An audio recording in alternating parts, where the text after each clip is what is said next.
Welcome to another IMCO. My name is Jonathan Chan, and I'm so glad that you can join me today as we embark on another news story that topped the news in general last week. So what topped the news this past week? Well, it's Gamestop. Not in particular the business itself. The news wasn't really focused on the business aspect of GameStop. GameStop was a little bit about its profitability and how it suffered through COVID, but GameStop was suffering anyway prior to COVID because of online gaming and just the whole evolution of the market in games. If you're like me, I play most of my games on my phone now, and whether they're paid on a premium or on a pay-as-you-go with subscriptions, and you gotta buy stuff, etc. I'm sure you're familiar with that. But the news was more focused on what happened with its stock price. Now, I'm not going to delve into it for this IMCO reasons, because a lot of news outlets have already done that, and they've already elaborated on that. Heck, you could even Google The Economist's take on GameStop, and they did a great job in providing a layman like yourself and myself, just bring us up to speed on what the heck happened. I also included a podcast link from News 1130 in the description below, where you can actually click on it and listen to an interview of Mike Eppel. Now, for those of you who are like me, who listen to News 1130, like during driving or even at home while we're working or in the office, you know that Mike Eppel is a senior business editor for 680 and News 1130 and other news outlets. He's the go-to guy for, for just news on business for the layman. So, I'm not going to go into that, other than that there were a few hedge fund managers and hedge fund companies who shorted GameStop, which is typical. It's just the usual logic. When the stock is going down, you would use some would use an instrument called shorting a stock to invest money in it, to make money out of it. But then there was this group of just a bunch of what do you call them? Just they call them retail investors, just small-time investors who gathered together and had some emotional investment in GameStop, because they too were gamers, and they just boosted the stock price right up to almost 600%. There was one time that it reached up to 600% of its value, so from $5 all the way to $300. What the heck happened, right? And then because the price went up, and because the hedge fund managers shorted the stock, they had to borrow the stock. So they borrowed it, they sold it at $5. And then when the price went up, when it's time to call in, the hedge fund managers had to find stock in order to pay whoever they borrowed back. And they were paying through the nose in order to pay back the people that they borrowed from. And so that was almost like a royal spanking on the hedge fund manager. So a lot of articles, a plethora of articles came out about this. And then I included one article out of many. It's just one of the examples of an article about, hey, this is great. This is David versus Goliath, and David winning against the man, the people in the Wall Street. The Wall Street always think that they have the power and they have everything they have all the power to determine the markets. Well, now this is the power to the people. And some would go on to say the democratization of the markets. So there were those articles. And there were also articles about how the government should clamp down and regulate these types of activities, or also even questioning whether this is borderline insider trading, which I don't think it is, but they proposed that too. And then, of course, there were articles about at the White House, it just perked their interest to address this.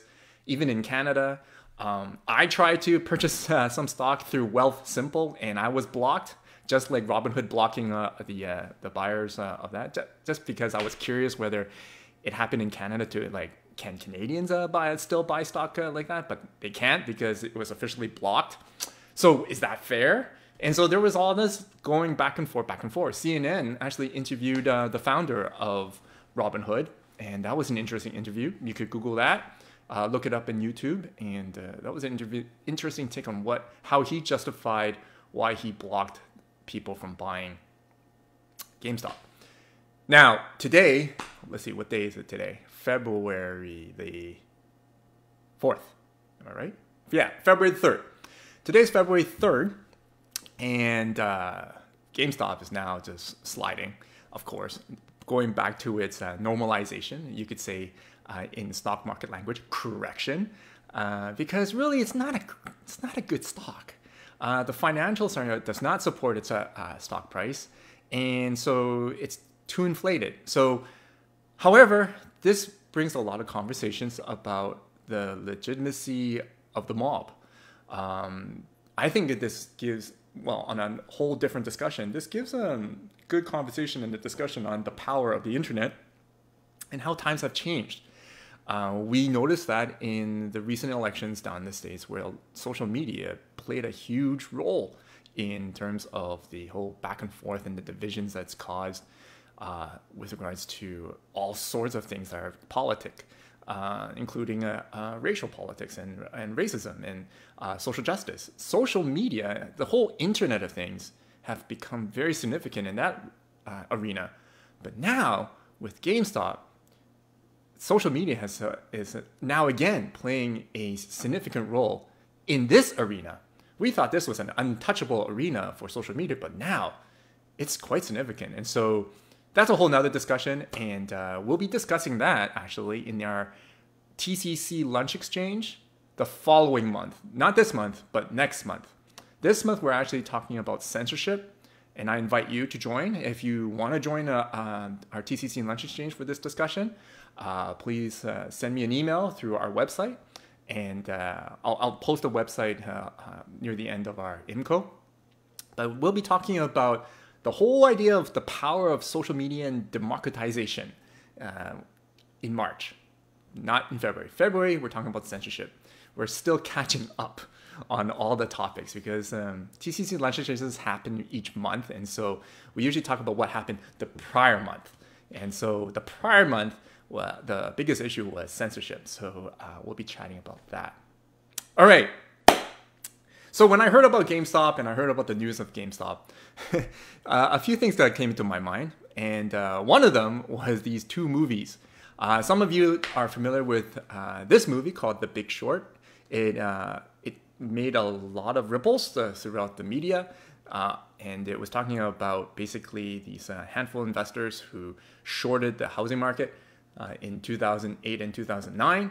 And they made a lot of money out of it by shorting it. And the whole idea of this movie was the ethics behind it, or the morality behind shorting something, making money out of other people's misery. And that's what we'll be chatting about later on. The next one, a movie that came up to my mind, was actually an oldie. And this was called Trading Places, where basically the whole idea was that these two guys shorted the market to give their former bosses a spanking because their former bosses used them as guinea pigs for a social experiment. Now, some of you who are old enough, like myself, you would know, you are familiar with this movie, and this is basically satire, but it was my first exposure actually to what it means to short a stock. But anyways, let's get back to GameStop. Now, when I heard about this news, well, what really I usually, whenever I hear about news, I know that I have to do an IMCO with you to provide my own Christian opinion on the topic. So what do? I would immediately go through all the news articles I could get my hands on, especially The Economist, the New York Times, CNN, and News 1130, CTV News, and also CBC. And just to wrap my head around all the different perspectives and opinions on that topic that topped the news.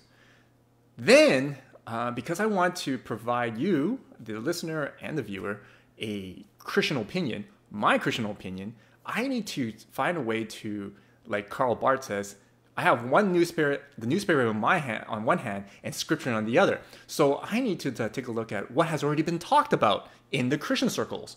What does Tim Keller's theology of work say? What does John Piper say? What does the most prominent people, mainstream, modern, postmodern, or whatever you want to call it, theologians, what have they written or said about this topic or about investing in general? Because that's the age-old question, right? About investing. Is investing gambling?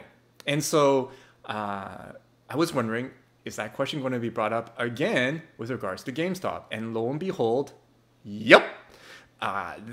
All the Christian articles that I've read so far, thus far, and there were quite a few this past week, they all talked about making the comparison between investing and gambling.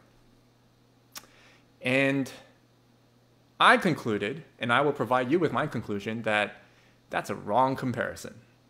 It's unfortunately, that shouldn't even be compared. Investing and gambling are completely two different things. And in fact, investing and gambling, the only thing that it has in common is that they are a means to do something, a means to achieve something. And which means that they're tools to do something, to be used for something. And so after reading all these articles, after trying to navigate through the Christian articles and also the mainstream news articles, this is what I have come up with and some takeaways for you. And so here are my takeaways. If we look at this and takeaways, the first three are what I would say is a summary of what I've read. So more so in the Christian articles. So number one, the notable words that I found that were used in these Christian articles related to investing was partnership, sharing, and building. Now, what do they mean by that? Well, back then, long time ago, investing was really about partnering with someone to build something and to share in its fruits. So this could be fruits of, so back then, before even the money currency, it could be just like you're helping this person in farming and you provide some labor, you invest in some labor, they invest in some labor into this field, and you share the crop. You share the fruits of your labor. So investing is similar to that, where you invest money now instead of labor, and you invest in a company to share, i.e. shareholders, to share in the prosperity of that company, or to share not just the prosperity, the ups and downs, the whole entire journey of the company. This is your typical Warren Buffett type of mentality where you go long with the company that you are investing in. So they talked about that. And they talked about edification and building. So edification / building are kind of synonymous words in these articles. So they would say that you are partnering, you are investing for the sake of building up the business community, building up small businesses. Like you would be investing in these things, investing in small business. So case in point, there are some social programs where you can invest in businesses in the other side of the world, in third world countries where people just started out and need venture capital. So you're putting some money to help them to start up and share in their prosperity and share in their journeys, whether it be prosperous, whether it be slumps, ebbs and flows. You're in it for the long haul for them. So those were some of the notable words I've noticed in my readings when I read through all the articles. Case in point, I just mentioned Theology of Work. That's their website down there. Very helpful website, by the way, to provide you with a biblical perspective. A biblical perspective, not just the biblical perspective. I must warn you, we are no, wait, I rephrase that. I encourage you actually to remind yourselves that there's not just one perspective out there. There are many, and we should make our own conclusion by trying to read and educate ourselves in all perspectives. But anyways, I digress. So that's one, and that's the website to help you out. Number two, the fourth word that is used often in these Christian articles is the word saving. And they provide a reason for saving, the purpose of saving money and using the financial instruments to do so. And they would coin the phrases, love your neighbor, sharing in God's redemptive work, and maximize generosity. Now, let's work backwards because that's easier. Maximize generosity. Well, it's quite obvious.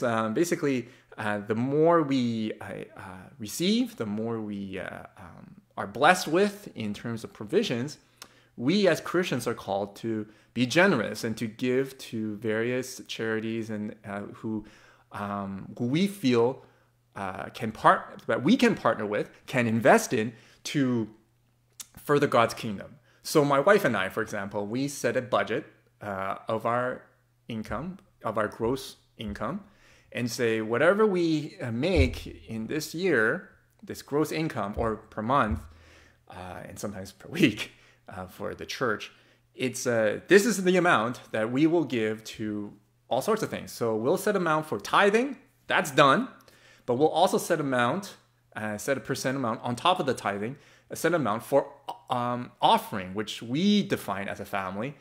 Offering is on top of tithing. So we would give X amount of percent each year to causes and organizations that we believe in. So we've been huge supporters of the BC Children's Hospital, the Vancouver Connects Autism Society. We supported a child with what's the organization called? Compassions Canada, Compassions Canada, I believe it's called. And it's not World Vision, it's Compassions Canada. And we also support various nonprofits such as the Burnaby Neighborhood House because we believe in their work. We also support various nonprofits that create food sustainability, like the food bank. So you realize that what they're saying in these Christian articles is that the more you make, the more you save, it gives you the opportunity to be generous, to bless other people, to further God's redemptive work in this world, because God inaugurated this redemption plan through Jesus. So now it's more about having the ability to maximize our generosity, and that's the purpose of saving. Now, what the heck is loving your neighbor? Now, loving your neighbor is kind of connected to this whole idea of maximizing generosity, but my wife and I actually grew attached to a couple articles quite a while back about saving. And you can agree or disagree with me, but that's okay. You're allowed to disagree with me. It's all about not creating a burden to society.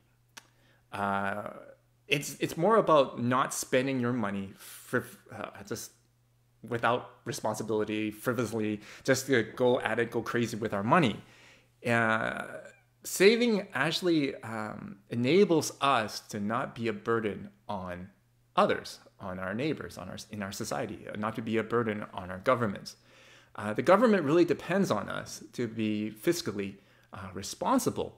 And if we're irresponsible, and let's say we only live paycheck by paycheck and we just blow everything away with luxuries and things that we do not need, then we're creating our poverty, our intentional impoverishment actually causes burdens and grief for the neighbors. And if we as Christians want to bless people and be a blessing and to be a light to the nations, I think one of the great ways of being that light is to not be a fiscal burden on others.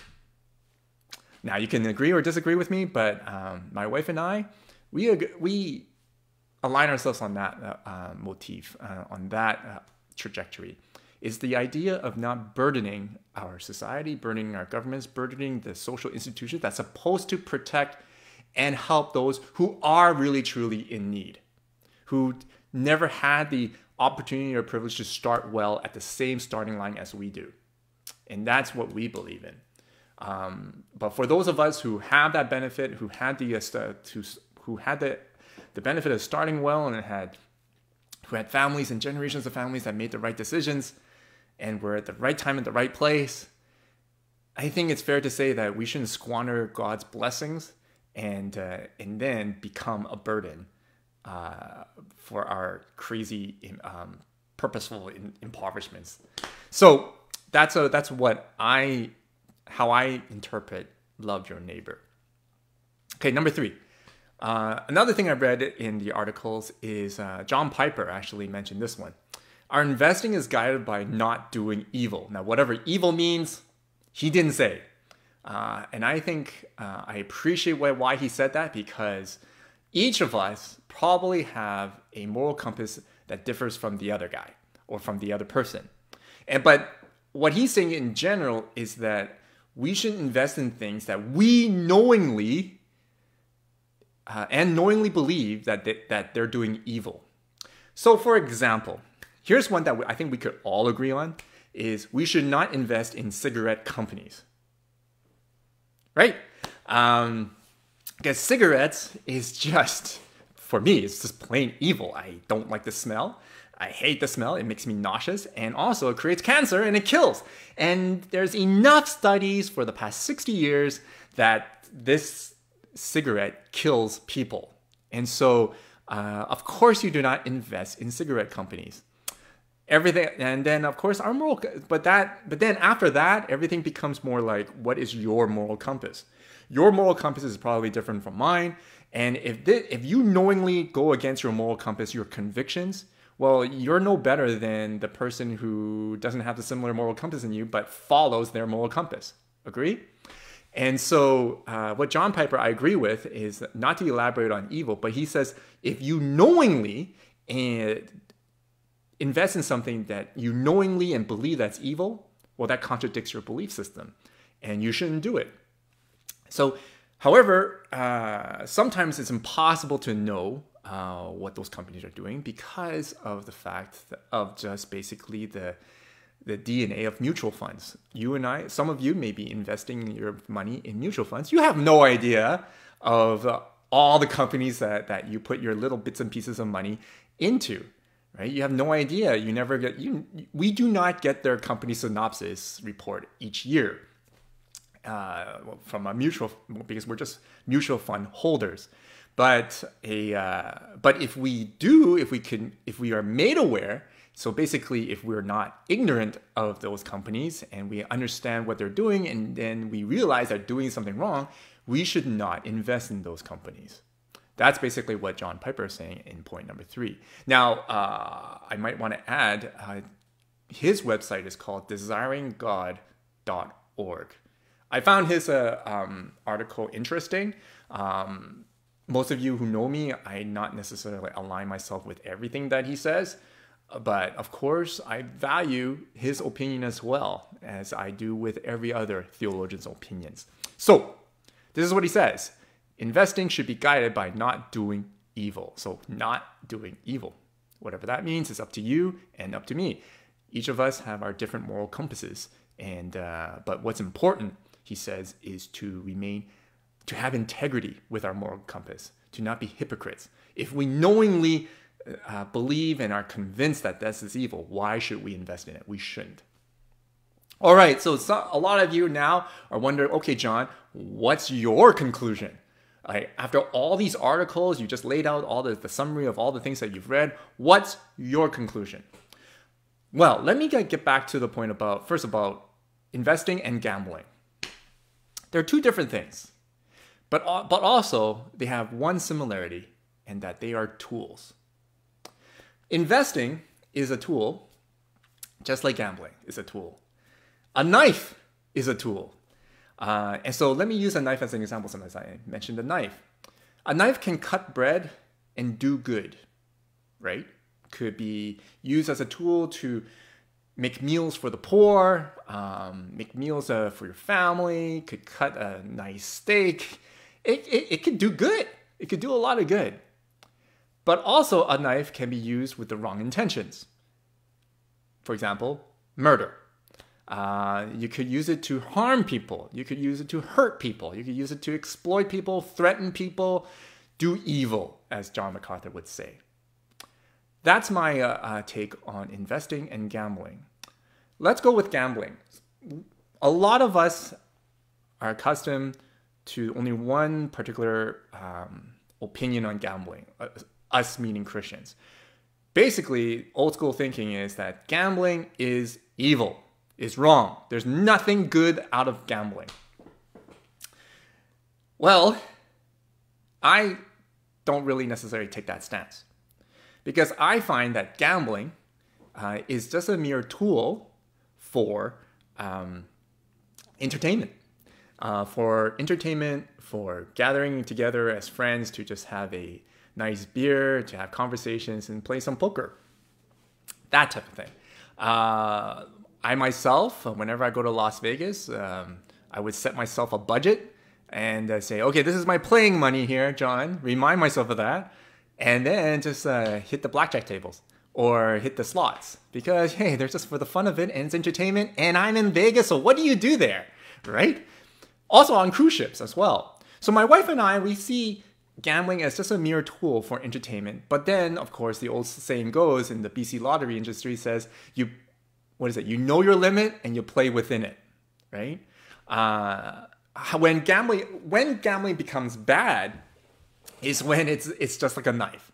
If you use it to harm people or to exploit ignorance or to just use it for the purpose of to fulfill your greed, selfishness, or addiction. And that's when it's evil. That's what my opinion is. And gambling can be used as a tool for that. Case in point, this goes with any type of drug, alcohol, marijuana. It could be even just YouTube videos, watching YouTube videos. It's a tool for entertainment, but then once it becomes an addiction and it exploits you and it takes over your life, then it becomes evil, right? So gambling for me is, though it has a lot of negative connotations, which is rightfully so, there's been a lot of negative connotation and it doesn't come out that healthy or well. And, and what surrounds it is all the other things that go along with it. But gambling in itself is just a mere tool for entertainment and for just recreation, for me anyway. And that same goes with investment. See, many of the articles, a lot of them, said short selling is actually evil. No, I don't think so. Short selling is not evil. Why do I say that? It's because short selling is just a mere financial instrument to invest your money on the ebbs and flows, the normal, natural ebbs and flows of the market. If you're a business person like I am, and if you are an investor like I am, you know full well that markets go like this all the time. It's cyclical, right? It's cyclical. It goes with the flows, ebbs and flows of political news, of whatever is happening in the monetary side of the government or fiscal and monetary side of the government. It's just this natural cycle of ebbs and flows of the business cycle. And financial instruments like short selling, like calls and puts and various derivatives, basically they are just taking advantage of this cycle. So that when we invest in money, you could figure out ways to earn money out of this cyclical cycle. For those of you who think EFTs are holy and just and righteous, no, they are also instruments that go with the ebbs and flows of the market. All right, and so for me, just like gambling, investment is just a mere tool. It could be used for good. Just like the three things the notable words that we said at the top. It can be used for good. It could increase your savings so that you can maximize generosity to give to others, which, mind you, I know a lot of friends who donate out of their the capital that they've earned in investing in the stock market. They actually donate a lot of that. And a lot of nonprofit organizations also allow people to donate shares So is investing gambling? No, if it's with the right intent. And no, we should not use the word gambling in this. It's an instrument. It's a tool. All financial instruments are tools to promote the growth of income, to promote the growth of your savings. Now, just like any tool, like a knife, and just like what we talked about in gambling, if it's used in the wrong intent, if there was wrong motives, then of course. If it's like what John MacArthur says, if it's doing evil, then of course it's not good. These instruments are now being used in the wrong way. And so, like all tools, both gambling and financial instruments can be used for good, but also can be used in the wrong way. And back to the point about doing evil, it's up to each of us to take a look at our moral compass and say, okay, if we feel horrible about it, or if we knowingly believe that it is evil, then we don't do it. Then we don't go into that intent. I'm not here to judge you, and you're not here to judge me on why I invest in the markets. I think it's wrong to jump into the conclusion that when people invest in the markets or invest in houses or invest in buying condos, that they're there for greed. I think that's wrong. I believe that's wrong. I believe that's completely wrong because you have no clue what their intent is. So I think the only conclusion I have for us today, in my personal opinion, is not to place judgment on people when they're in the line of investing, when they short, when they use other financial instruments, derivatives. We cannot place judgment on them saying that they're doing evil because we don't know their intent. The only person who knows their intent is God, and God has the right to judge, not us. What we can do is actually judge ourselves and evaluate ourselves and take a look at what our intent is. Because financial instruments, gambling, they're just all tools out there given to us to use. Whether we use it with the right intent or not is up to us, between us and God. That's it from me. And that's another IMCO, and I hope you enjoyed it. And if you want to know more about what I do for Company of Disciples, please visit my website at www.companyofdisciples.com. As some of you know, I'm also a pastor at Crucible Church. So if you are still looking for a church, or you're looking, or just jumping around, just trying to find something that you could relate with, a church to relate with, visit Crucible Church. We have weekly Sunday services over on Zoom live. Our worship leader leads live. Worship leader, this sounds weird now.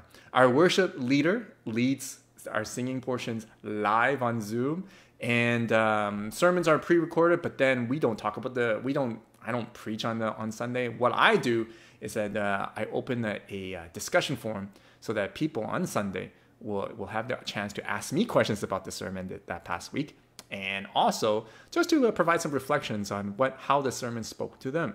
So if you want to join a Crucible Church or a worship service, email or visit the website, email at community@cruciblechurch.com, or visit our website at cruciblechurch.com and just send a form in, and somebody will send you the Zoom coordinates. Till next week, I hope you enjoyed this IMCO. If you have any feedback, suggestions, or opinions, or disagreements, please feel free to just shoot me an email through my website, or even just put your comments on the Facebook post right below. I welcome them and I acknowledge them. You don't need to agree with me on anything, and we don't have to agree with each other, for Pete's sake. But I would love your opinions, and because that's how I learn too, is from other people like yourself. So till next time, have a blessed week.